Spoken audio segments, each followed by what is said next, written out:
Hello everyone, আজকে আমি বানাবো ডিম কারি। দেখতেই পারছেন কত লোভনীয়। তো এখানে 4টে ডিম নিছি, কাঁচামরিচ, রসুন, আদা, ডালচিনি, এলাচি, কুচানো টমেটো আর কাজু বাদাম, আর এখানে পেঁয়াজ, আর এখানে গুঁড়া মশলা সব রেডি করছি। গ্যাসটা এখন অন করে প্যানটা বসিয়ে দিচ্ছি। প্যানটা অলরেডি তেল ছিল, আমি ওইটাতে ভাজবো।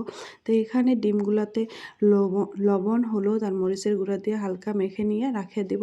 তারপরে ওই প্যানে আগে আমি টমেটো আর পেঁয়াজটা আমি ভেজে নেব বাদাম টাদামগুলো দিয়ে। তো পেঁয়াজটা দিয়ে দিলাম, এখন টমেটোগুলো দিয়ে দিব, দিয়ে ভেজে নেব এটা ভালো করে, কারণ টমেটোর কাঁচা গন্ধটা এটা চলে যাবে ভাজার পরে। সাথে আস্ত জিরা আর কাজু বাদাম দিয়ে আবার নাড়াচাড়া করে নিয়ে হয়ে গেছে। এখন নামিয়ে নিব এটা। ওই তেলে আমি ডিমগুলো দিয়ে ভেজে নেব আর কি। তো ডিমগুলো ভাজা হয়ে গেল, এখন নামিয়ে নেব ডিম 4টা।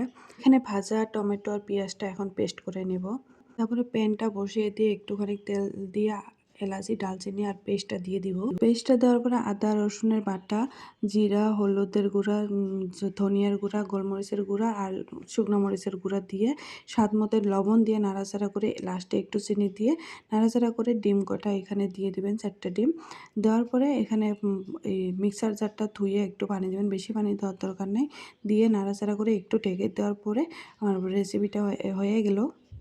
তো এখন নামিয়ে নিলাম। নামিয়ে নিয়ে আত্মীয় স্বজনরা আসলে এটা একবার দিবেন, ট্রাই করবেন, আশা করি ভালো লাগবে। এই ডিম কারি খাবার জন্য আবার আসবে আত্মীয় স্বজনরা। এই রেসিপিটা এখনও কেউ বানায় নাই, একবার ট্রাই করবেন।